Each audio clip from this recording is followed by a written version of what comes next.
How is it possible that in just 2 races Lewis Hamilton has done something that not even Ferrari expected? And that now has Vasseur and Leclerc more worried than calm after what they saw in China? Because we are not simply talking about speed. We are talking about such a perfect adaptation to the SF26 that within the team they no longer see it as something normal, but as a turning point that can change everything in 2026. What Hamilton has done is not only to perform, it is to understand the car better than expected, faster than expected. And that has left a very clear feeling in Ferrari, admiration on the outside but many questions on the inside. The impact of what happened in China is not born in a single lap or in an isolated moment, but in a pattern that Ferrari has been observing for a long time, but that in Shanghai definitively exploded to become a reality that is impossible to ignore. Within the team, both Frédéric Vasseur and Charles Leclerc already arrived with clear signals from Barcelona and Bahrain, where Hamilton not only met the objectives, he replicated them with a precision that was beginning to bother due to how unusual it was within an adaptation process that, in theory, should be much longer. What they discover internally is not simply that Hamilton is fast, that was never in doubt, but that their reading of the SF26 matches almost perfectly with the philosophy with which it was created.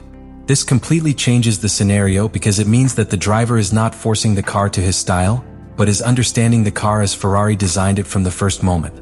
For Vasseur, this is a brutal technical confirmation, but also a delicate situation, because it accelerates the natural development of the project and immediately exposes both the strengths and weaknesses of the car with no room to hide them. And this is where the real turning point in China appears.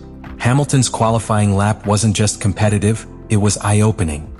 Ferrari was forced to analyze each piece of data, each line, each braking phase for hours, because what they were seeing did not fit with a driver in the adaptation phase.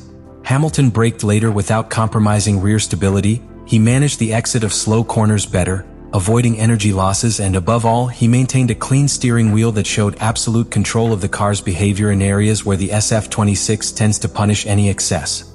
For Leclerc, this moment is especially shocking because he experiences it from within the garage itself, directly comparing sensations and data. What surprises him most is not losing time, but the way in which Hamilton achieves that performance, without having to go through the adjustments that he himself needs to feel comfortable. That difference in the process is what really raises concern, because it suggests that Hamilton has found a wider and more stable window of operation for the car, something that in terms of development can make a huge difference throughout the season. Vasseur, for his part, begins to see something even deeper, the validation of the SF26 concept in the hands of a pilot who knows exactly how to exploit each phase of performance. But that validation doesn't come alone, it comes with added pressure, because now Ferrari knows that it has a car capable of much more than it initially seemed, and that potential is already being exploited ahead of schedule. That completely changes internal expectations, raises the bar, and at the same time, reduces the margin of error in every technical decision that comes from now on.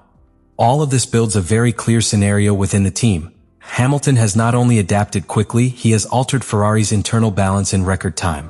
And what seemed like a simple performance improvement is turning into something much bigger. A situation that forces Vasseur and Leclerc to rethink everything they thought they knew about the SF26 and how this season was going to play out. Ferrari finds that Hamilton is not only being more efficient in certain areas, but is redefining the way the SF26 should be driven to extract its maximum performance. And this generates a structural problem.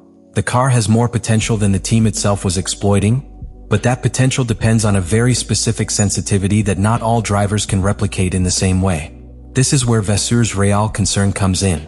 Until now, the focus of the 2026 project was based on building a stable, predictable, and adaptable car to different driving styles, but what Hamilton is showing partially breaks that idea. Because when a driver manages to extract that performance without compromising the balance of the car, what he is really doing is narrowing the optimal window towards a very specific point, one that, at the moment, seems to be more aligned with him than with the rest. This has direct implications for development. Ferrari now faces a key decision: evolve the car towards that performance point that Hamilton has unlocked, or maintain a more balanced philosophy that allows both drivers to maximize results. And this is no small decision because it can define not only the performance of SF26, but the internal hierarchy of the team throughout the season. For Leclerc, the conflict is even more personal. It's not just about competing against Hamilton, but understanding why he needs more adjustments to achieve a similar level of confidence in the car. This difference in adaptation begins to generate a silent pressure, because all things being equal, performance no longer depends solely on talent, but on who is capable of better interpreting the behavior of the car in its current state. And China leaves very clear evidence. Hamilton not only understands certain phases of the car better, he is also able to compensate for its weaknesses more efficiently. While the SF26 suffers at top speed or in certain energy displays, Hamilton adjusts his driving to minimize those losses, something that Ferrari did not have fully integrated into its performance model. This changes the reading of the car because now it is not just about improving the car, but about understanding how to drive it to hide its limitations. Vasseur begins to see the whole scenario. He has a competitive car, he has a driver who is exploiting it to the maximum. But he also has an internal situation that can become delicate if not managed correctly. Because when one of the two drivers finds such a clear advantage in the performance of the car, the team's balance becomes much more fragile than it appears from the outside. Because after China, there are no longer doubts within the team.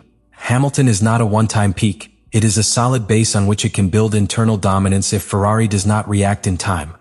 Vasseur understands that he has found something extremely valuable, but also extremely dangerous if not managed correctly. You have in your hands a car that, properly interpreted, can be one of the most complete on the grid, and a driver who has already proven to be capable of taking it to that limit.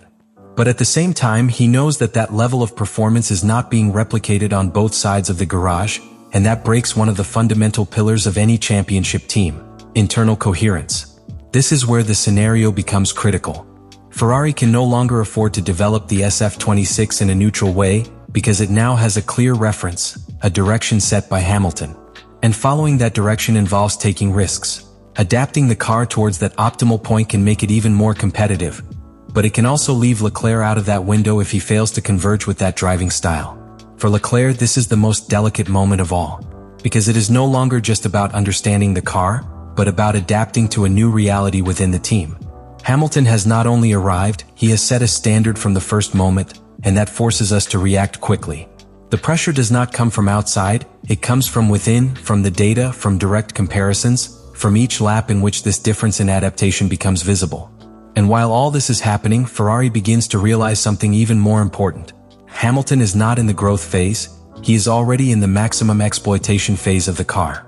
That means any future improvements to the SF26 can further amplify its advantage, because it starts from an understanding that is already one step ahead.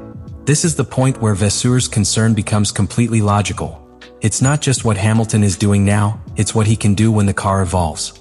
The end result is a complete change in the balance of the team. Ferrari has gone from building a project around two competitive drivers to encountering a dynamic where one of them has unexpectedly taken the lead, not because of hierarchy but because of adaptation. And that forces them to redefine strategies, priorities, and even the way they understand their own car. This is the closure of the conflict. Hamilton has not only impacted Vasseur and Leclerc, he has changed the internal course of Ferrari. The story that has begun to be written in China is not simply that of a driver performing at a high level. It is that of a silent but profound change within Ferrari, one that neither Vasseur nor Leclerc expected to come so soon.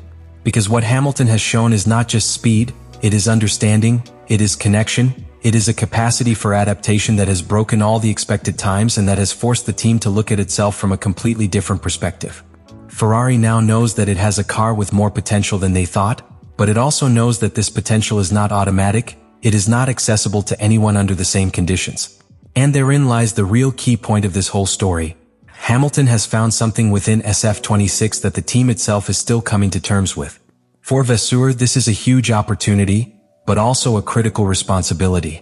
Because managing this moment means deciding where to take the project, knowing that any false step can destabilize the internal balance. And for Leclerc, this represents the greatest challenge of all. Not only to compete, but to evolve at the same pace as a teammate who has arrived, making a difference from the first moment. In the end, what happened in China leaves a very clear feeling within Ferrari. Hamilton has not adapted to the SF26. He has made the SF26 revolve around him. And when that happens so quickly, we're no longer talking about a simple addition. We're talking about a turning point that can define an entire era within the team. Let me know in the comments what you think about all this.